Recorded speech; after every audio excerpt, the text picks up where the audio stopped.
Quando se aproximam praticamente 3 anos na guerra da Ucrânia, parece que continuamos a tropeçar um pouco no passado, agora que um segundo tabu parece estar a começar a cair por terra. Digo isto porque durante muito tempo as bolhas mediáticas, enfim, cuja principal característica é serem impermeáveis à divergência e serem obsessivamente dedicadas a formatar verdades parciais, estas bolhas começaram na altura por impedir que nós fizéssemos uma discussão que me parece inevitável sobre as expectativas territoriais da Ucrânia no contexto desta agressão da Rússia.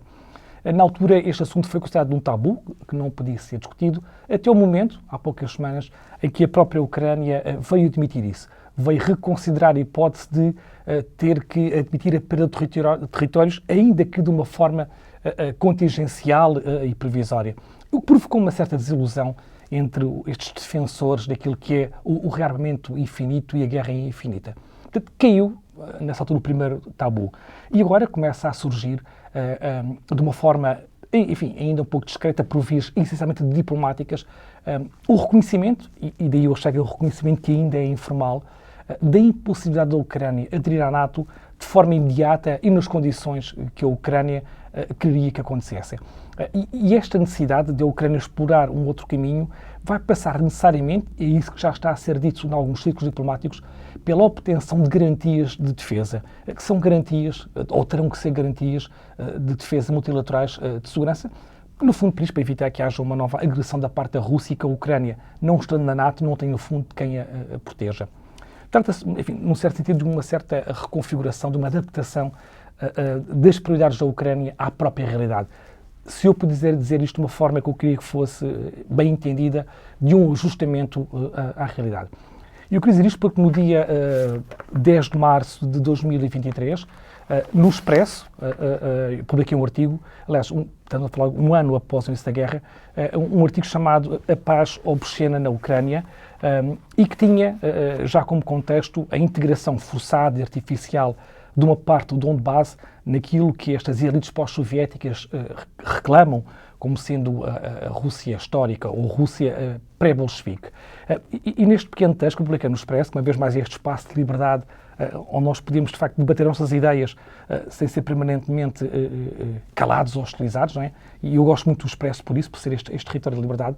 Eu alertava, ou tentava alertar de uma forma bastante humilde, para os riscos, para os terríveis riscos que representava já na altura, vou repetir, apenas um ano depois do início da guerra, esta concepção da guerra como sendo uma guerra existencial e que isso poderia conduzir ou à derrota total de uma das partes ou à transformação da guerra numa espécie de guerra de todos os europeus. Portanto, era só o primeiro tópico que eu chamava a atenção, acrescentando que a haver uma guerra, que essa guerra seria, enfim, creio eu, inevitavelmente uma guerra de caráter nuclear. O segundo ponto tinha a ver com uma coisa que eu acho que é muito relevante e será sempre o ponto essencial da forma como eu me tenho posicionado neste debate, com a necessidade, eu diria quase com a urgência moral de dar sacrifício ou de dar sentido aos sacrifícios dos ucranianos. De duas formas. Em primeiro lugar, apoiando de forma clara e inequívoca a reconstrução material do país e dando também, por outro lado, condições para a sua democratização interna e, por outro lado, negociar de forma clara, genuína, a adesão da Ucrânia à União Europeia. Portanto, a única forma de dar sentido aos sacrifícios dos ucranianos é isto, é pagar a reconstrução, ajudar a construção da sua democracia e depois integrar a Ucrânia dentro do espaço europeu. E o terceiro tópico de que fala o artigo tem a ver com isto, que se fala 3 anos depois sobre este assunto, que é com a necessidade de a Ucrânia garantir ou ter garantias futuras sobre a sua segurança, o que teria a ver com um conjunto de países que tivessem inevitavelmente que se juntar para dar estas garantias multilaterais de defesa da Ucrânia. Por este motivo, porque a Ucrânia, aceitando não aderir à NATO, ou reconhecendo a não adesão à NATO, neste quadro da sua reconfiguração territorial, que será necessariamente previsória, não reconhecida, teria que ter mecanismos, evidentemente, de segurança. E eu, na altura, propus isso, e agora as vias diplomáticas estão também a assumir isso. Não é que eles não soubessem na altura, evidentemente, eu não sei nada que eles não soubessem, eles sabem melhor do que estas coisas, a questão tem a ver, evidentemente, com a gestão do espaço mediático e com a gestão das expectativas da própria guerra. Mas agora sabe-se isso, Portanto, que a Ucrânia quer isto, quer começar a negociar estas garantias multilaterais da sua segurança. Portanto, ao fim do ano, para mim, e para muitas pessoas já era claro isto, que a Ucrânia não poderia aderir à NATO nas condições que as pessoas estavam a dizer que a Ucrânia deveria de aderir, e que o caminho para a sua defesa futura estaria, obviamente, na obtenção destas garantias multilaterais de segurança. Ao fim do ano, e para mim, também já era evidente que o que estava em causa era discutir se nós queríamos uma guerra justa e se isso seria eventualmente melhor do que aquilo que eu chamei uma paz obscena. Esta ideia um bocadinho que o Cícero trouxe várias vezes para o debate, o que é melhor, se é ter uma guerra justa ou uma paz injusta. E durante 3 anos não era possível ser ouvido dizendo isto. E por isso é que eu chamei este artigo a paz obscena. E esta ideia da paz obscena, eu fui de certa forma retirá-la a um contexto histórico muito concreto, porque ela nasce com os bolcheviques.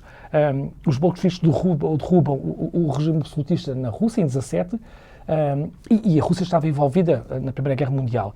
E a forma que os bolcheviques tiveram de retirar a Rússia da Primeira Guerra Mundial era ceder territórios, negociar num sentido que era prejudicial para os interesses da Rússia, para, em primeiro lugar, resolver a questão interna, que era estabilizar um novo regime revolucionário, o primeiro Estado a operar do mundo, e só depois, então, olhar para as questões territoriais. E esta paz obscena, negociada pelos bolcheviques com os alemães e com o Império Austro-Húngaro, conduziu à perda de territórios muito significativos por parte da Rússia Imperial, da Polónia, da Ucrânia, da Bielorrússia, os 3 países bálticos, a Estónia, a Letónia e a Lituânia, e também de uma parte da Finlândia. Portanto, foram concessões territoriais gigantescas que a Rússia aceitou fazer, tal paz obscena, para no fundo ter aqui um período de paz e focar-se na sua reconstrução, que terminou em 22, quando acaba a Guerra Civil.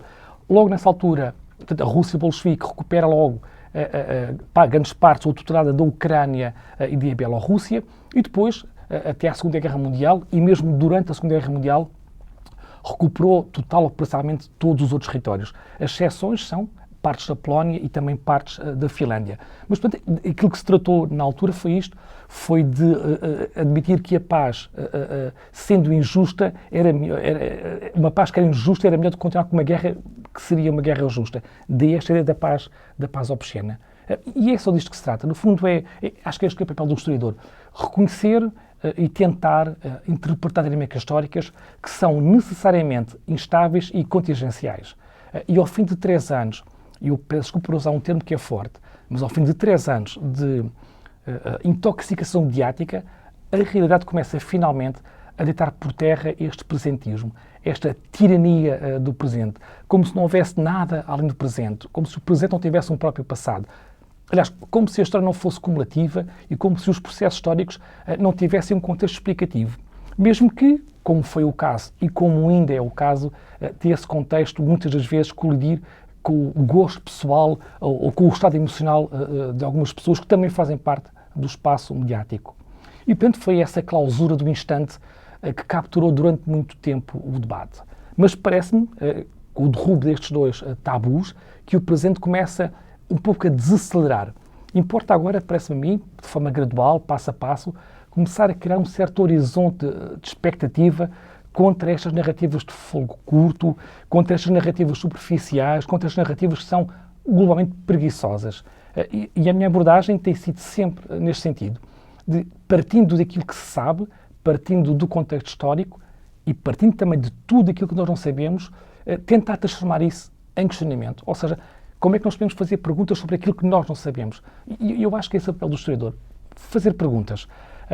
E agora que estes tabus começam a cair, chegaremos, não sei em que altura, mas espero eu como democrata que devemos lá chegar a esse ponto, em que o debate será sobre os termos da construção de um processo de paz, que é, aliás, um tema que tem sido evitado por muitas pessoas, que não permitem que o tema seja discutido, aliás, desde as primeiras semanas da própria invasão.